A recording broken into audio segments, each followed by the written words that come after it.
Court के आगे किसी कस्टडी के लिए आती है तो पीएमएलए कानून ऐसा है, उसमें कस्टडी मिल जाती है, लेकिन कोर्ट के सवालों का जवाब नहीं था।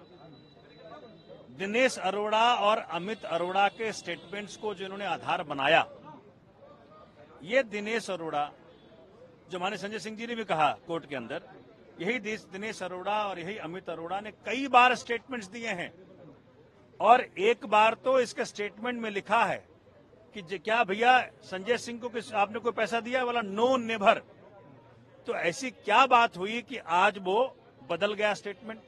बात ये हुई कि 1 अगस्त को इस शख्स को बेल मिला, ये बना अप्रूवर, और अप्रूवर बनने के बाद 14 अगस्त को ये स्टेटमेंट देता है।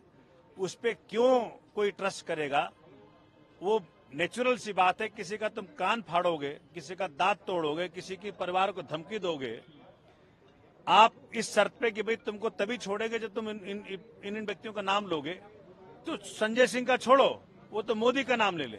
सर, ईडी ने कुल कितने करोड़ रुपए लेन देन का आरोप लगाया है? कहा है कि 2 बार में 1-1 करोड़ रुपए हुए, फिर 1 करोड़ रुपए बाद में किसी के। ये तो ईडी से पूछो भैया जी, ये तो जीरो। मेरे हिसाब से ये सब हवा हवाई है। माननीय उच्चतम न्यायालय भी देख रहा है इसको, माननीय न्यायालय भी देख रहे हैं इसको। हवा हवाई है। एक नए धेले की रिकवरी नहीं, एक नए धेले का ट्रेस नहीं, एक नए धेले का एविडेंस नहीं। तो कौन किसकी पैसा? ठीक है सर, जो बयान जो 27 मार्च को हो चुके थे, मार्च में हो गए थे कई लोगों के, उसके आधार पर कोई कार्रवाई नहीं की गई, रखा रहा। अब आकर कार्रवाई की गई।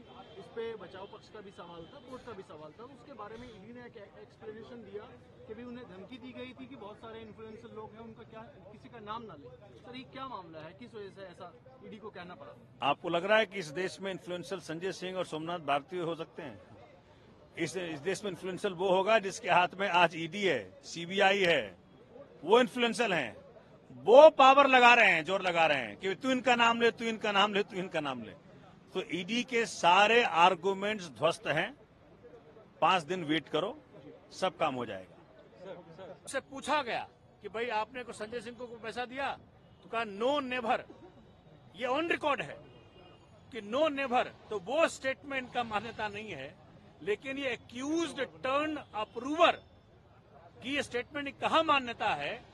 ये माननीय उच्चतम न्यायालय फैसला करेगा और माननीय न्यायालय फैसला करेगा। सर, 2 ट्रांजेक्शन की बात की गई, 1 करोड़ और 2 करोड़, टोटल 3 करोड़ की बात की गई। और ईडी द्वारा ये भी कहा गया कि कहीं ना कहीं जो मोबाइल है वो सीज किया गया है, उसको डेटा उसका निकालना है आगे चलकर। किस तरीके से देखते हैं ईडी? तो माननीय न्यायालय ने पूछा ये बात कि जब फोन तो आपके पास है तो डेटा क्या निकालना है? उनके लिए संजय सिंह की कस्टडी क्यों चाहिए आपको? इसका जवाब नहीं। तो ये सभी बातें ऑन रिकॉर्ड हैं और वो कह रहे हैं कि भाई हमने सीडीआर लिया है। और मैं आपको बता दूं, सीडीआर एक मोबाइल टावर का होता है। उस मोबाइल टावर के इर्द गिर्द ही वो व्यक्ति होगा। तो संजय सिंह के घर के बगल में मनोज ये तिवारी का भी घर है, तो क्या तिवारी से मिलने गया था वो आदमी? तो ये तो सीबीआई बताएगी, ईडी बताएगी। तो आज ईडी के पास किसी भी सवाल का जवाब नहीं था। आज ये बहुत दुखद है कि उस शख्स को ये प्रताड़ित करने का प्रयत्न कर रहे हैं, जो कि इस देश के अंदर कमजोर की आवाज, देश के जन जन की आवाज पार्लियामेंट में उठाया और मोदी जी को मजबूर किया कई बार। पहले सदन से निकाला और आज जेल भेजा, लेकिन सच जल्दी बाहर आएगा, ये आपको मैं वचन दे रहा हूं। आपकी तरफ से आगे क्या कोर्स ऑफ एक्शन होगा? क्या आपका कोर्ट जाना है अभी, या क्या कानूनी तरीके से? अरे भाई, ये पहले प्रूफ तो कर लें। इनके पास कोई सबूत नहीं है, धेले भर का सबूत नहीं है, 1 पैसे का ट्रेल नहीं है। ये सब हवा हवाई है पूरा केस। ये इसीलिए किया जा रहा है क्योंकि एक व्यक्ति है इस देश के अंदर जिससे माननीय मोदी जी को डर लगता है, उसका नाम अरविंद केजरीवाल। और उसी का परिणाम है कि उनके साथियों को तंग किया जा रहा है। अन्य गिरफ्तारियां भी होंगी। अरविंद केजरीवाल ने कल कहा कि और भी गिरफ्तारियां हो सकती। भाई देखो, राजा साहब का मूड है, अब राजा साहब जो चाहे करें, लेकिन देश की डेमोक्रेसी, देश का प्रजातंत्र, देश का संविधान, देश का कोर्ट इस बात का फैसला करेगा कि सच हो और न्याय हो इस देश के अंदर। कानून को ताक पर रख करके कार्रवाई की गई। आज ये कोर्ट में बताया गया कि ड्यू प्रोसेस ऑफ लॉ को फॉलो नहीं, उन्होंने फॉलो नहीं किया। ना कोई नोटिस भेजा, ना कोई समन भेजा। एक बैग जाकर के किसी के घर में आप उसको अरेस्ट कर लेते हो। इस बात को आज कोर्ट में रखा गया और कोर्ट ने इसका संज्ञान भी लिया। बहुत दुर्भाग्य है कि इस प्रकार की हरकतें मोदी सरकार अपने राजनीतिक प्रतिद्वंदियों के खिलाफ ले रही है।